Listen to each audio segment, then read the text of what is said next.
Bueno, en lo que es desarrollo de software, normalmente escuchamos hablar sobre, por ejemplo, patrones de diseño, por ejemplo, buenas prácticas, por ejemplo, mejorar a la hora de desarrollar la aplicación, los tiempos de desarrollo, utilizar frameworks que ya resuelvan eh, o que ya tengan soluciones utilizando, bueno, patrones de diseño, ¿no?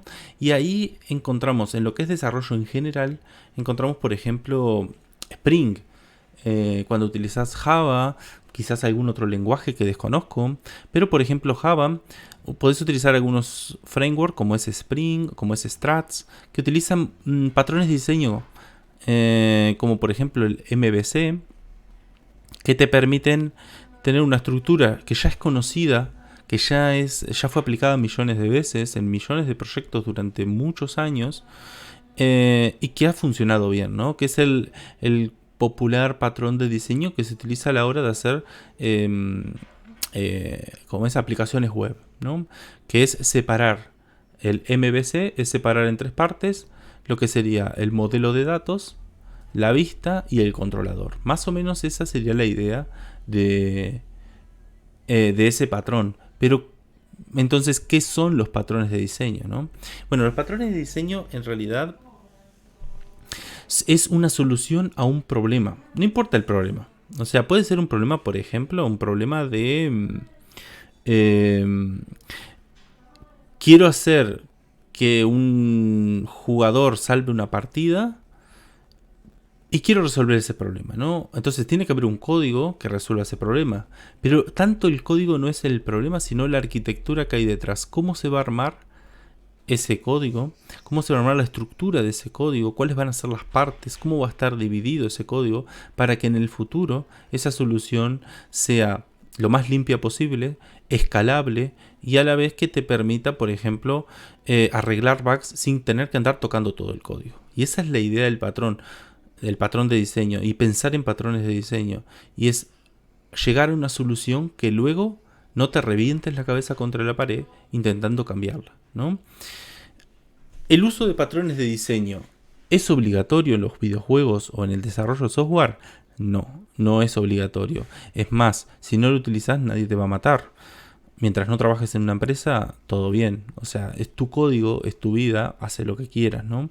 Es lo mismo que agarres y hagas código basura. Si haces código basura o código que está muy mal estructurado o duplicas código por todo lado y todo el mundo, todas tus clases hacen casi lo mismo, pero copiando código, es una decisión que tomás como desarrollador a la hora de estar haciendo tu aplicación o tu juego. Y bueno, ¿cuáles son las repercusiones de hacer algo así? De hacer resolver los problemas con una solución que se te viene a la mente o no ser limpio a la hora de hacer código. Más o menos el problema es casi el mismo.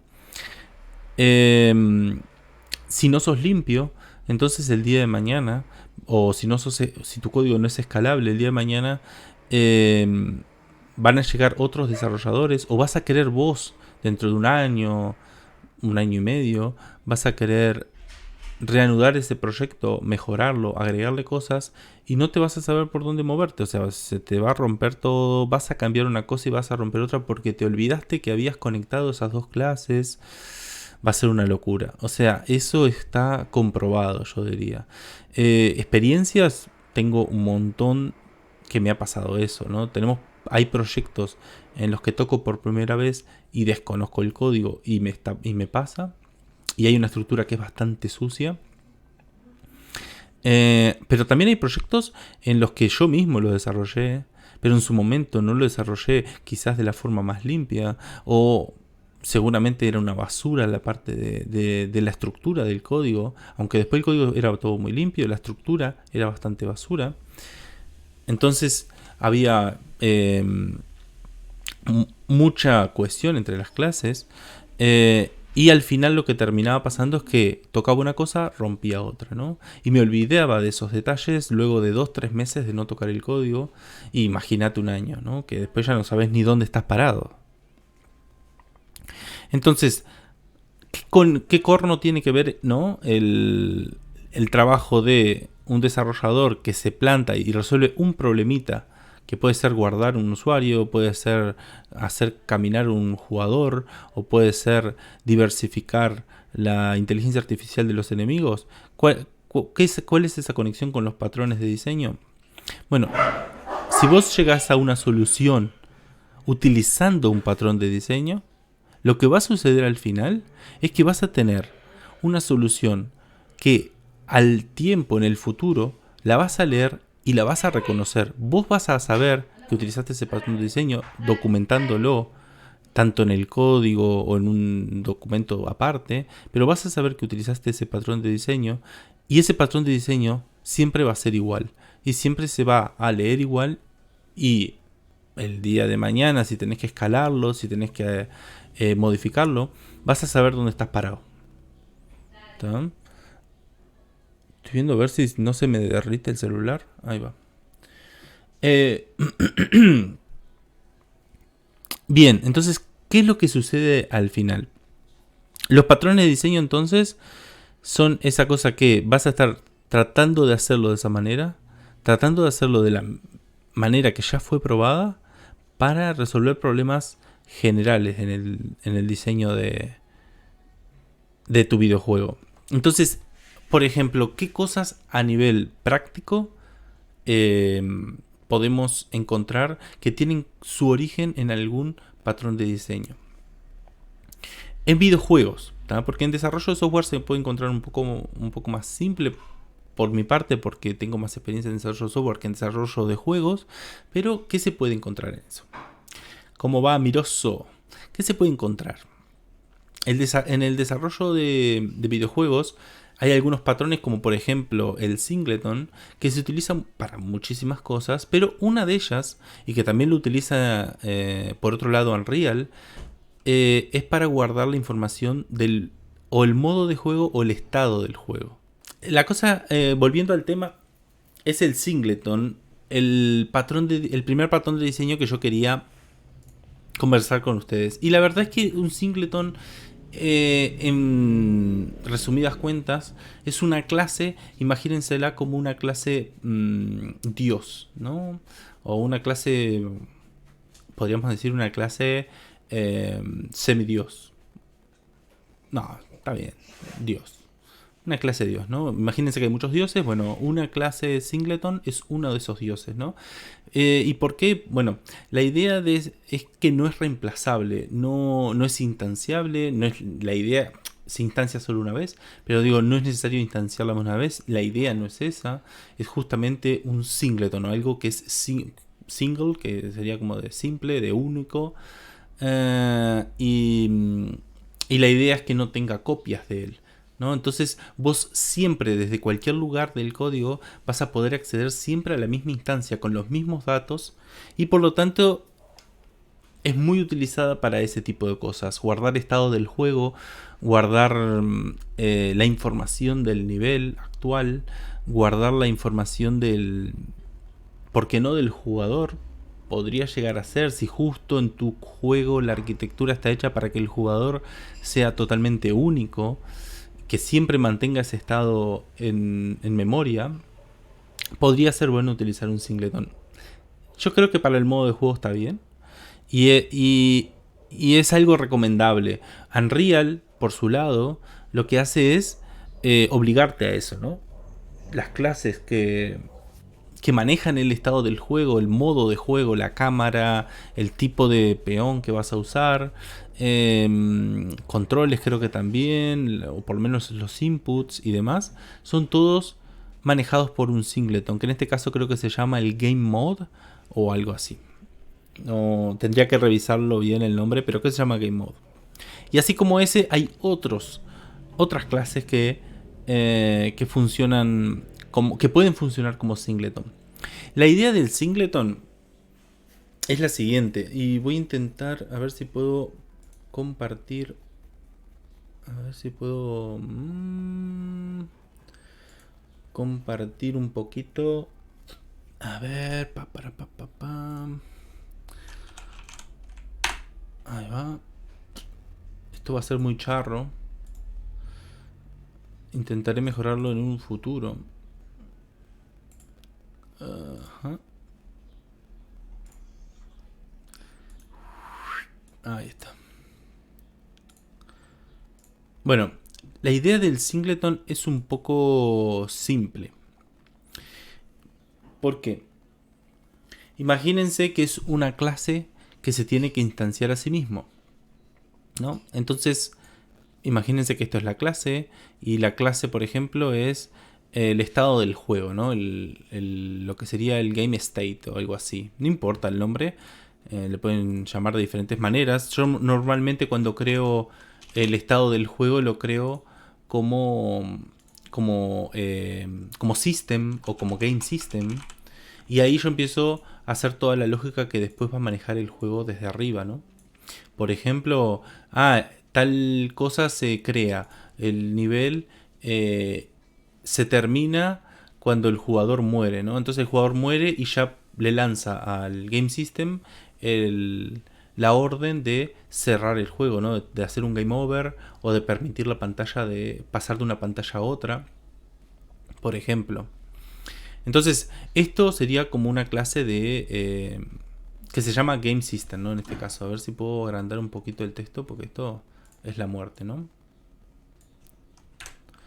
Entonces, ahí, paca, ahí está. Bueno, en este caso entonces, imagínense que esta es Game System y que va a ser un singleton, ¿no?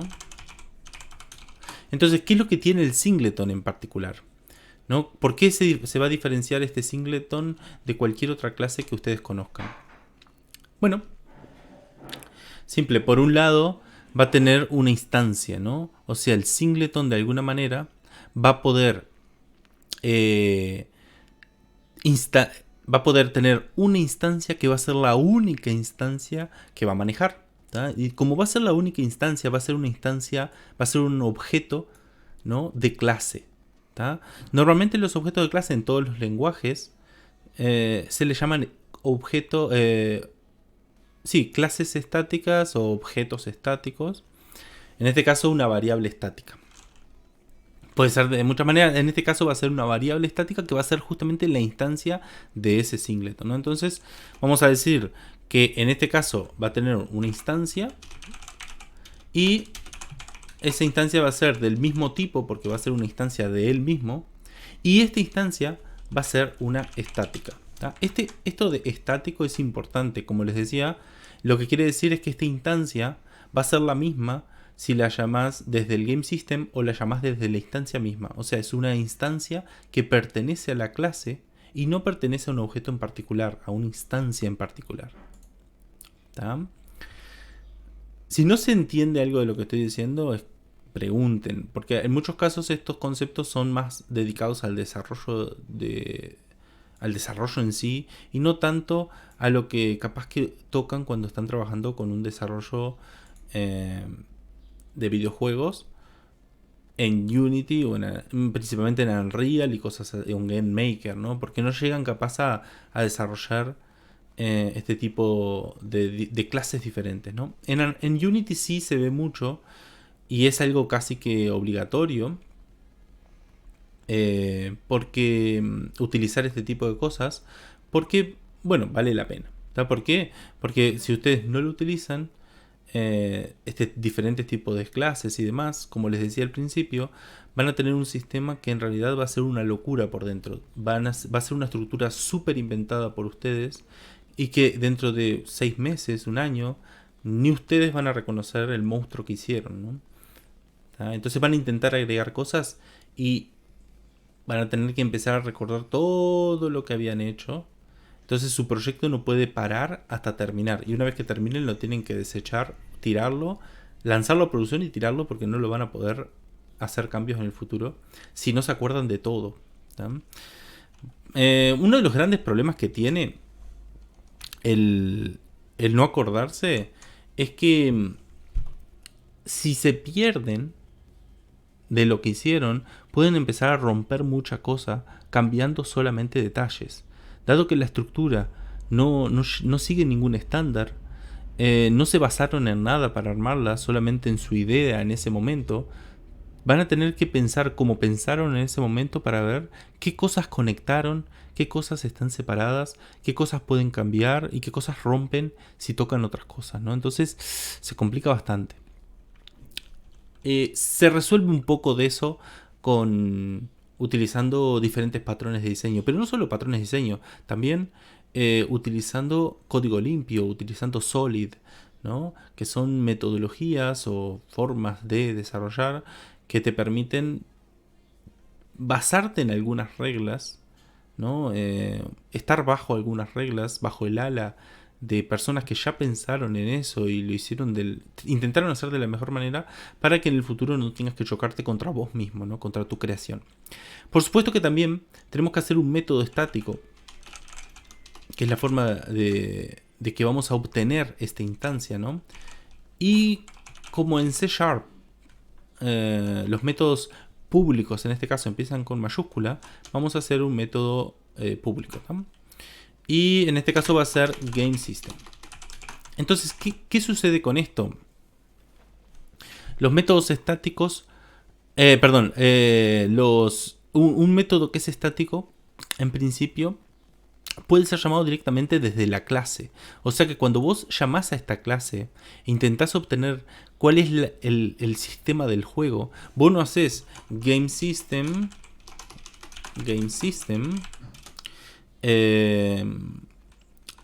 GM, por ejemplo, o GameSystem es igual a New Game System. Esto no lo haces. No es la idea para lo que fue creado. ¿Tá? O sea que esto en realidad no se hace. ¿Qué se hace? Bueno, lo que se hace es justamente obtener la variable. Vamos a ponerlo en verde. Obtener la variable GameSystem.getInstance.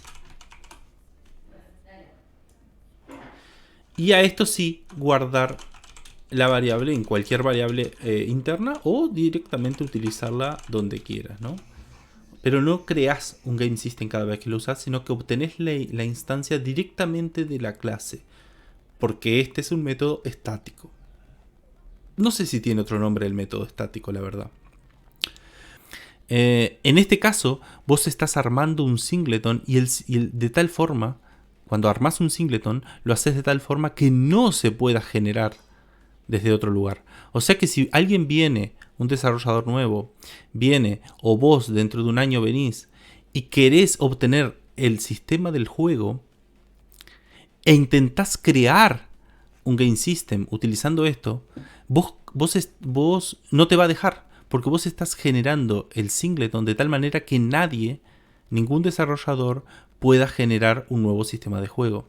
Entonces, cuando el nuevo desarrollador quiere utilizarlo o vos lo querés utilizarlo de esta manera, el código no te va a dejar.